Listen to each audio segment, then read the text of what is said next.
Checking audio. 1, 2, 3. 1, 2, 3. Checking the audio. Hi. Wala ako sa bahay. Dala. Okay. Ayan na. Alright. Naglalag. Kailangan pumuesto ko. I'm just, medyo na-excite lang kasi we're looking into stories. Pakisabi kung okay yung audio, ha? We're looking into stories regarding itong sa immigrations. Kasi nangako ako dito kay Boss Conrad sa kaninang umaga dun sa Karambola about yung mga increase in fees doon sa Port of Batangas and apparently Port Kapinpin also. So, habang kinakalkal ko yung issue na yon, nakadawit pa tayo ng dalawa pang storya tungkol dito sa immigrations. Apparently, there's more than one scandal that's already brewing. Well, hindi lang brewing. Yung iba dito kasi, matagal na pero hindi na uungkat for some reason. So, hindi ko ikukwento ng buong buo kasi nangako nga ako kay Boss Conrad. Tomorrow yung mga follow-up stories sa Karambola. But suffice it to say na ano bang sasabihin natin dito? Kailangan na talagang imbestigahan. Hindi lang po itong pastillas. Pastillas is just one. So marami pang iba dito. Halimbawa, may mga, let's just say na yung mga cases na na-report na pero walang follow-up. Walang nangyayari, na-report na sa commissioner and then they get what we call the Mona Lisa treatment. They just lie there and they die there. So, yun yung inaano natin ngayon. Yun yung, we just kind of stumbled. We're not looking for these stories, pero, ayun na nga, nabibisto itong mga storya na to. Pero, i-recap ko lang para maalala mo tomorrow. Well, of course, yung storya ni Boss Conrad, yung tungkol dito sa port, sa Batangas, na suddenly nag-increase ng fees. So, nagre-reklamo, yung nag-increase ng fees, dun sa crew change. So, nagre-reklamo yung ilang seafarers kasi karga nila a portion of the increase in the fees. So, isa yon. And so far, ang naririnig namin dun sa push ako ng push dun sa mga sources natin sa immigrations, parang halos lahat, may ganon. Ganon yung nagiging reaction, which makes it more curious, di ba? Anong nangyayari dito? So, more on that tomorrow. Ngayon, meron tayong mga additional stories pero i-recap rin lang natin itong storya dun sa sa pastillas. Kasi nga itong sa pastillas, galit na galit ng presidente kasi nga 'di ba 44 na ang preventively suspended. Pero ang nakakalimutan yata ng ibang mga investigador ay may nahuli sa NBI na nagbebenta ng kaso. Pag sinabi natin nagbebenta ng kaso, tumatanggap sila ng fees para hindi sila masama dun sa listahan ng mga kakasuhan. So, ang ending nito, yung mga nakakasuhan, puro mga lower ranking. So, ganito kasi, para may appreciation kayo ng nangyayari. Yung mga tinatawag natin, Travel Control and Enforcement Unit, the TCEU, sila po yung mga pag nakita ninyo, pag dumating kayo, kunwari, galing kayo abroad, tapos punta kayo sa airport, yung nagpo-process sa inyo, yun yung taga-TCE yun, immigration officer yan. Pati yung pagpaalis kayo, yung mag-i-interview sa'yo, ayan, sila yung mag-check dyan. Ngayon, madalas, sila yung ina-identify na supposedly nadadaanan nga ng mga pogos and therefore, sila yung may kasalanan. Kasi, baka yung iba identified na actually tumatanggap. Pero meron dyan mga nasasama, it's possible na may masasama kasi sabi ng presidente maraming mai-include. So pwedeng masasama yung bang immigration officers na wala naman talagang kinalaman but they have only so many seconds. They have under 1 minute to determine kung valid yung visa mo, pwede kang papasukin and all that.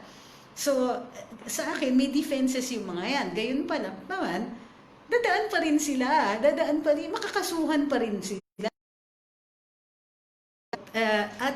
Ang kapansin-pansin kasi masyado is, bakit yung binulgar nitong si Montulfo, yung si Marinas, hindi sila nadamay.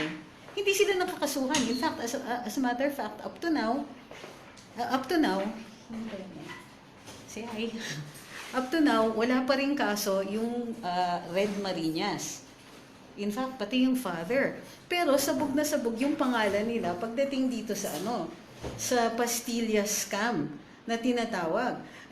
Natanungan na nga sila ni Lisa Hontiveros, na investigate na sila at lahat, pero wala tayong naririnig na inimbestigahan sila at kinakasuhan.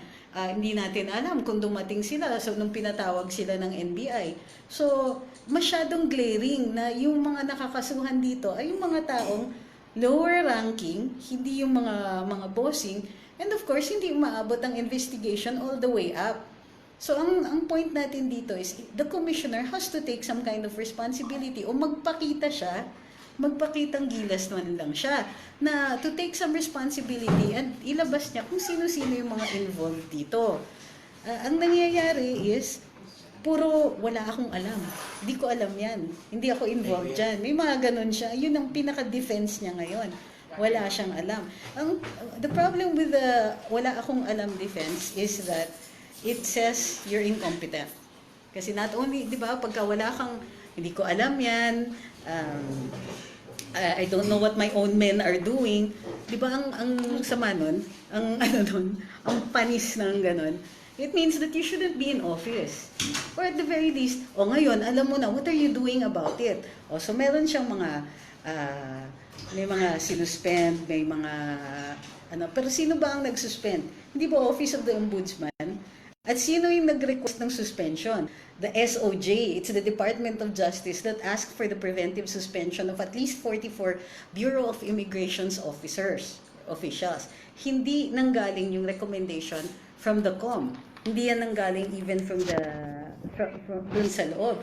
So, dapat noon pa lang, nung lumalabas na yung mga bali-balita, yung mga rumors, wala man lang na-constitute na grupo within the BOC, with a BID, under the COM, to investigate their own people, para man lang, anong sasabihin natin dito sa publiko pag tinanong tayo? Anong sasabihin natin dun sa presidente pag tinanong tayo? Anong nangyayari dyan sa BID? Bakit may mga ganitong bali-balita? So ngayon, napumutok na, he cannot even manage it. And it took outside authorities to suspend your own people. That already says a lot about the lack of leadership there.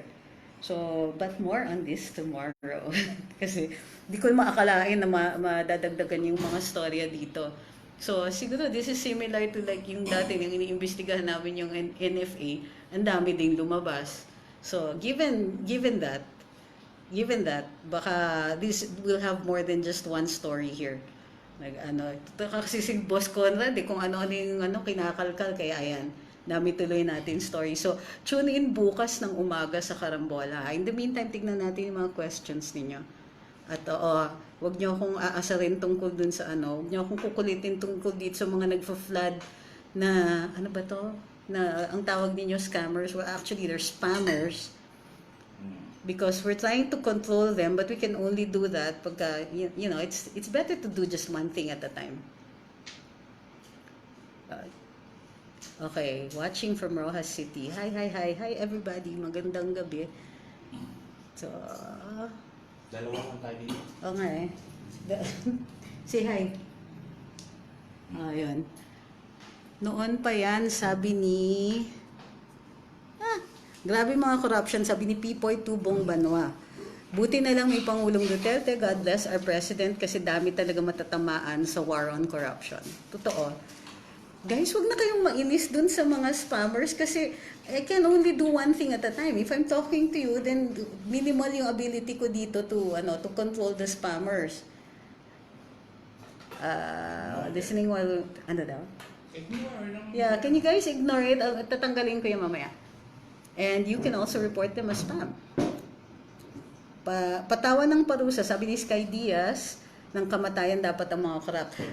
About that, hindi niya pa. About that. Yung napansin niyo, di ba dumaan sa Kongreso yung death penalty law. Kasi nga, although plunder is punishable by death, administratively, hindi, na-repeal yun panahon ni Gloria, ni-repeal niya yung death penalty law. So wala nang death penalty.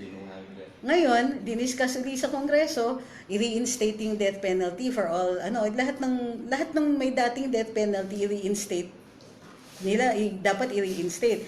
At the request of the President yan, ha? Alam niyo nangyari.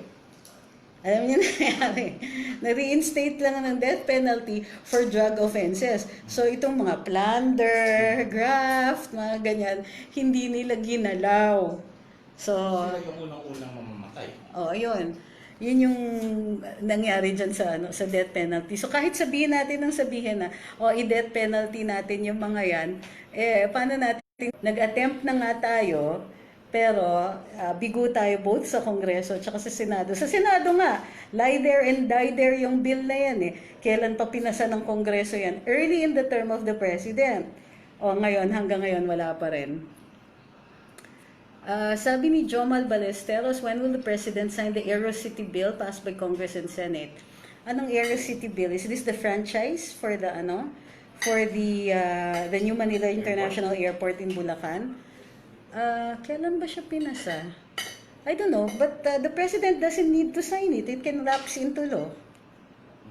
Kung napasa na yan.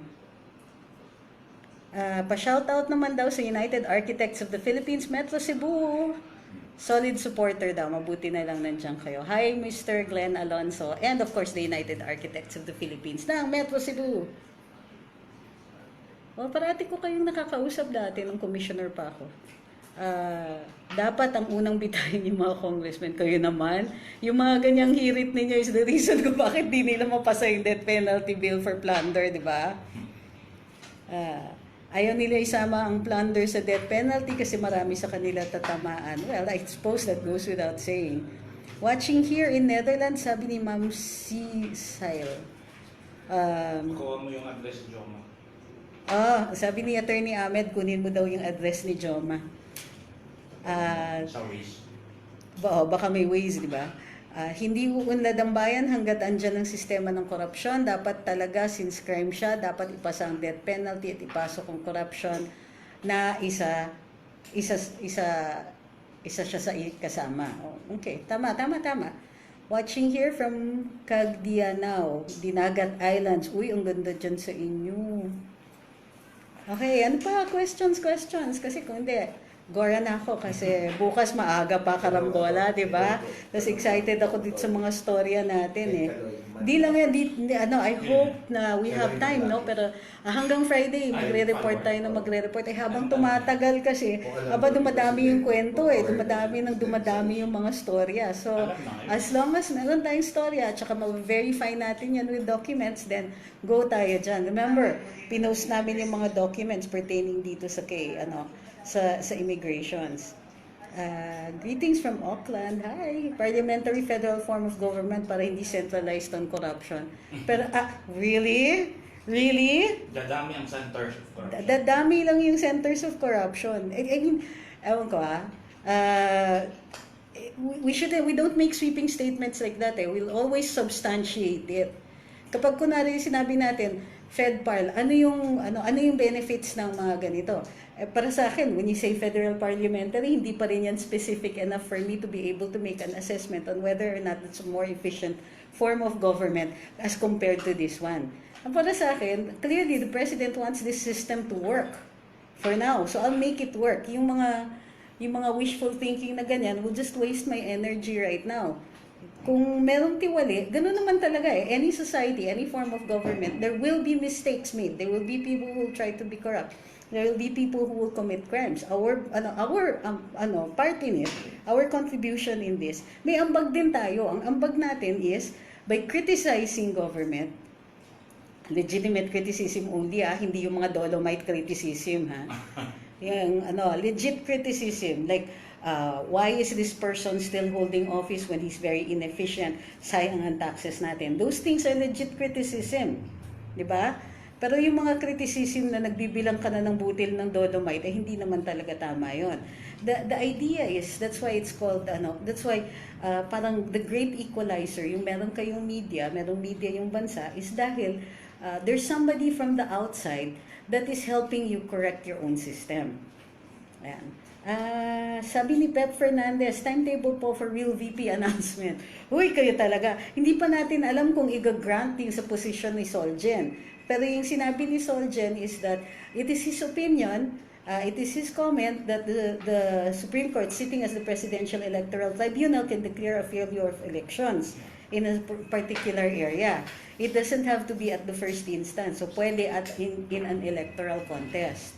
So, dun sa electoral contest na, but that's still just the Solgen, ha? Pag ginrant yan ng Korte Suprema after after accepting the comments of the parties, then we can give you a timetable. Oh, di ba? Link po ba ang immigration corruption sa customs corruption? Sad to say, magkapatid lang sila pero hindi sila the same. I mean, there are certain rare cases na posibleng jointly involved sila, but they have totally different jurisdictions. Generally, customs is about things and immigrations is about people. So you're moving people and things. It's possible na customs is involved with the entry of things, and immigrations is involved with the entry of persons if one or both of them are illegal. So, dun lang mangyayari na magkaka-overlap. But otherwise, actually hindi nga magkapatid, magpinsan lang siguro sila. Pero first cousins. Shoutout sa mga kababayan daw ni Ting Funke sa Catanduanes na bumabangan after the typhoon. Uy, mabuhay kayo. Sabi ni Cesar Arcega, ang yellow mites ba parang buhangin na burak? Ang hirap naman ng tanong niyo. Ask ko na lang po, aware po kaya ang presidente na ang maliliit na tao lang ang nakakasuhan? Alam mo na yan. Well, siguro by now alam na niya. Kasi parang kung sa umpisa hindi masyadong halata, it's really parang close to impossible na mangyayari lahat yan, di ba? Nang hindi nalalaman. Luminous, ay alam na. Kung nagbabasa yung mga tao niya ng Luminous, by this time alam na po niya. So, and hopefully he does something about it, or at least may makita tayong movement. Remember that he will act, but it will not always be in the way that we want him to act, like garapalan. Pero malay nyo, mamaya somebody just fades away, nawala na lang, hindi na siya official. May mga ganon. Tuloy pa rin yung mga kaso, pero some of them will have by now defenses or ma-form yung defenses. The good thing about it is dahil may kaso, may due process yan. At iniimbestigahan din na ombudsman, Martires, yung mga kaso. And so we trust these people naman to handle these cases with care. Hindi sila basta mag-file ng kaso in the Sandigan Bayan nang wala pong matinding ebidensya. You don't set yourself up for a failure. Particularly not somebody as careful as Justice Martires. Paano po makapag-message sa inyo? Pwede sa karambola. Mag-message ka niya. Okay, last two questions. May iwasan ba ang pastilla scandal kung online ang application ng visa for all foreigners going to the Philippines tulad ng sa UAE? Excuse me? May biometrics eh. Well, yeah, may biometrics na involved, no? Oo, kasi I think most countries still require a personal interview. Lalo-lalo na dun sa mga first time. They take your biometrics kung igagrantan kayo ng visa. And it's also best na naghaharap kayo. Lalo na, kunwari wanted kayo internationally, pag nagpakita kayo sa embassy, doon na kayo dadakipin, di ba? So, there's always the benefit but in the age of pandemic, hindi natin alam right now what they will think as a more efficient means to conduct this. Sabi ni JC Leon, paano kaya makapagnakaw sa kaban ng bayan ang mga mahihirap ang mga nakaupo sa gobyerno ay may pagkakataong magnakaw. Actually, lahat sila nasa gobyerno. It's just that the higher-ups are always trying to claim na wala silang alam dyan. Paano nila magagawa yon? Those who are lower down the evolutionary scale, or lower down the pay scale, actually, pag nahuli sila ng mga superiors nila at hindi nag-act yung superiors, that's called a conspiracy. Sabi ni August Trinidad, di ba sapat yung testimony ni Ka Eric kasi sabi ni Lacson need pa ng kasulatan. Testimony, actually, nagiging, Senator Lacson is, how do you call it, cherry picking. Kasi sa totoo lang, every testimony that is provided in the legislatures are already under oath. Diba? Pag under oath sila, and then later on there's a transcript, ito yung forward ng legislature, whether it is the Senate or the House, to, let's say, the Ombudsman or to the DOJ for prosecution or investigation. So, I don't think so. That's not true. Baka he's looking for documentary evidence of certain things, pero I really doubt that even the Communist Party or the NDF or the NPA would be stupid enough to put anything into a document. They're illegal organizations and therefore necessarily they want to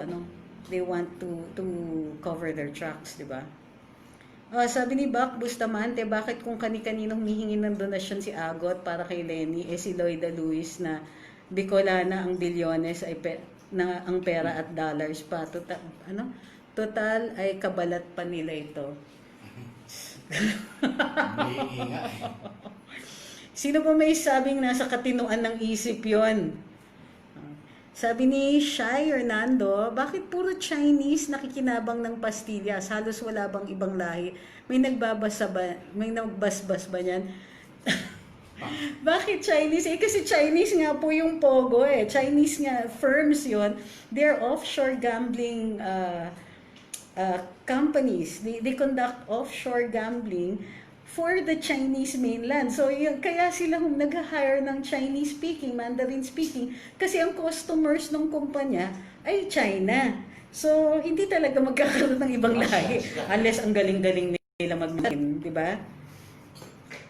So, sabi ni Mavi Kadua, si Senator Lacson parang hindi niya matanggap yung sinasabi ni General Parlade para kay Angel, kukunin daw siya nito ninong sa kasal. I don't know if Senator Lacson was thinking at the time. Siguro. Ay, salbahay ka. Okay. Yung totoo na. Last two questions. Tinatanong ni Joey Gualberto kay Ahmed, legal ba ang paghingi ng donation ng OVP? Allowed ba sa batas yan? Hindi. Okay, sabi niya hindi. Okay na? Pag kinasuhan mo, Digong will fire you. Di ba? But he can't fire the vice Sino president. yung final niya? Hindi, yung kinasuhan nga, di ba, pinapag-imbestiga si Lenny, yung final ni Digong the other day. Yung nag-i-investigate kay Lenny. Gusto niya pa-imbestigahan yung, Yung pang-nialam ni Lenny, tapos final ni Digong. yeah, that's one case. Pero, yung PACC, inano din siya, di ba? Dapat isa-summon si Lenny. Yun na yun. Ang PACC. Si Dante? Yung final ni Digong was At taga-PACC. Sabi ni Tess de Guzman, how about Yorme ng Manila, NDF consultant, terorista? Uy, wag naman kayo lumayo masyado. Yun nga yung iniiwasan. You know why the NTF-LCAC gets into trouble? It's because careful na careful sila, pero yung mga nakikinig sa kanila, hala, sinabi lang ni, halimbawa, sinabi lang nitong si General Parlade, o Lisa, mag-iingat ka dyan sa mga tao na yan. Ala, on the yellow side, red tagging. On our side naman, may mga taong nagsasabi, hala, komunista ka na, Lisa. Ingat-ingat din about the conclusions that you make. Napapaawa yung NTF-LCAC dahil sa inyo eh. Ingat-ingat lang. Wala rin tayong sinasabing ganon. Okay? In fact, we're always very careful. Sinasabi namin sa inyo, hindi lahat ng aktivista komunista, hindi lahat ng komunista illegal o kriminal, hindi lahat ng komunista NPA. We have to make our distinctions. Yun. Any thoughts on the US elections?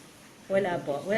Hindi sa wala akong pakialam. Most of my family is there. It's more like parang nadjajahe ako magkomento.